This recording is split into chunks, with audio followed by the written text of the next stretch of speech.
I think tonight was a gross reminder for those Bulls fans. Hello, hi. Looking towards the 2025 NBA draft class, less so than wins and losses this season. Because that game just showed you what an actual, truly tank team in the NBA looks like this season. Not saying that all of the other teams towards the bottom of the standings are as bad as that Wizards team, Sans Jordan Poole, that we just watched. They have 2 wins, the fewest of any NBA team. Yeah. Toronto's bad, Brooklyn's bad, Utah's bad. There are other bad teams out there, but oh my God, those Wizards. They are something. The Bulls with this win tonight improved to 8-11. Man.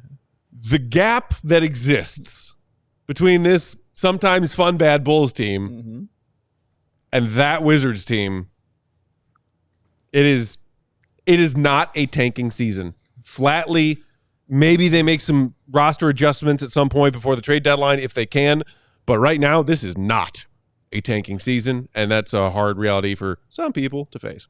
It's fun bad. Like fun bad. But it's not though. It's fun mediocre. Like they're not bad.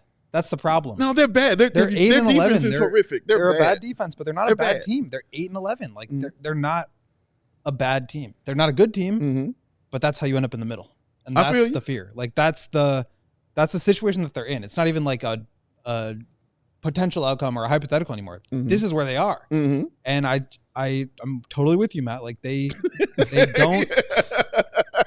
are not putting themselves in a position to make the playoffs, and they're not putting themselves in a position to get a top 5 pick. So when you are in that danger zone of bottom 5 to outside the play-in, that's where you risk losing your pick. And like, who knows what's going to happen? There's a lot more games, but like I said, they would need to go 19-44 the rest of the way to hit 27 wins. And like, how many wins does it take for a team to get a top 10 pick? Probably like 30 this year at most. So, I mean, you're talking about going, 12 and whatever, 12 and 41. And they're just not going to do that. So they are doing that. They are damaging their chance of getting their own pick. They're damaging their chance of improving the value of their own pick. And it's just literally the same thing that they have always done, which is be 1 foot in, 1 foot out, somewhere in the middle. And that's how you stay in the middle. And at a certain point, you don't have to do it the same way the Wizards are doing it, where they're like literally the worst team I can imagine watching. Yes. But you do have to go a little bit closer to that direction. And the Bulls just aren't doing that. And you can say, well, what should they do? Because they got Zach, they got Vooch, they can't move these guys. I don't know what the answer to that is, but they do need to figure something out because this is what's happening to them. Whether they like it or not, this is what's happening to them. Yeah. If you win, for me, why it's fun bad. If you win 32 games and you lose 50, that's bad. So that's not mediocrity to me. Even though being stuck in the middle, I'm not taking away from that point. You're right. You could be stuck in the middle, continuing to do the same dumb stuff we're continuing to see them do. But that's still bad.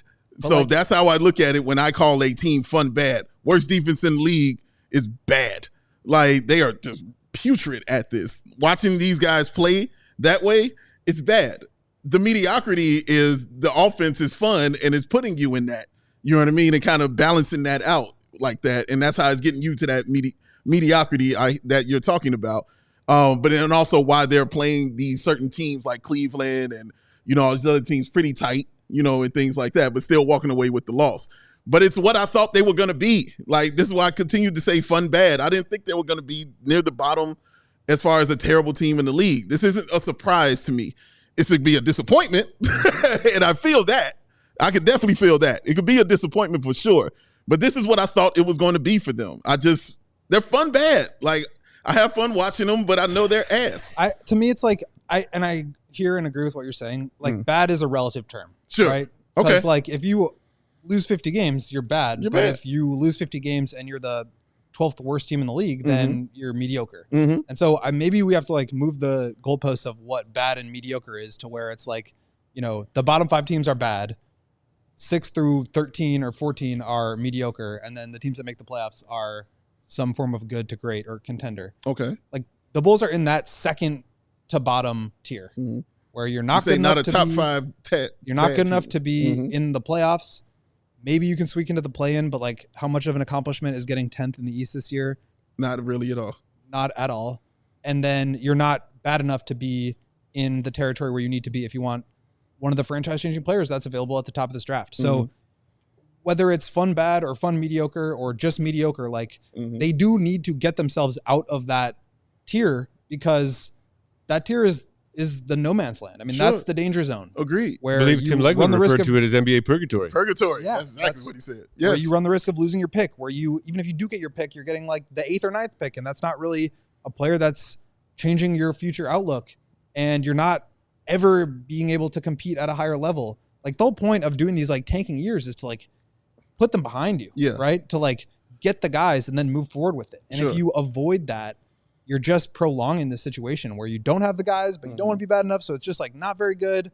Maybe it's bad. Maybe it's mediocre. Maybe it's somewhere in between, but you're never able to get out of it because the players that you have aren't good enough to get you out of it. Sure. And I think that even if you really do believe in some of the guys on this Bulls roster, and as we talked about before, like we do, they don't have the right things in place, and they need to get that at the top of the draft. We'll always disagree fundamentally on that, because I definitely believe you can definitely find a franchise-changing player in the top 1 through 10. It's just been proven way too many times for me to disagree. But going by, I get you. And I'm not saying you're wrong, because, yes, more found in that top 5. You want to find it that way. I'm not disagreeing with that. But I always believe that they just need to keep the pick. Let me get into the lottery, because nothing is a given once I get into the lottery. So that's the way I have to look at it, because they are not going to be bad enough to get the lottery balls that you're going to want. You know what I'm saying? To be like, okay, this can ensure us a top 5 pick, or better ensure us a top 5 pick. And I hear what you're saying, and I think that we've maybe given them a little bit too much benefit of the doubt with this. And it's at a point where, like, similar to a trade that we didn't like, or similar to a free agency signing that we didn't like, I do not like the way they're going about this. Bingo. That's the problem. It's Bingo. like whether they are trying to skirt the line or whether they are trying to get lucky from the 8th spot, like I do not like the way that they're going about this direction. But they really don't have a choice. And that's the problem. Go ahead. See, they do have a choice. They're the basketball executives running this team. They have a choice how they go about their business. Yeah, they put themselves in this situation. That's not what I'm saying. I'm saying the situation that they're in right now, they have to play the dudes right now to showcase them dudes to get them off the team. They have to play them. They can't sit them. They got to play. That's the situation they're in. That part is true. And that's why I like the Bulls coming into this season, moving on from DeMar and finally admitting the continuity of what was not working, was not good enough, did not do their jobs well enough. Agreed. To enter this new season in a new direction. Don't disagree at all. We all silly like the mayor.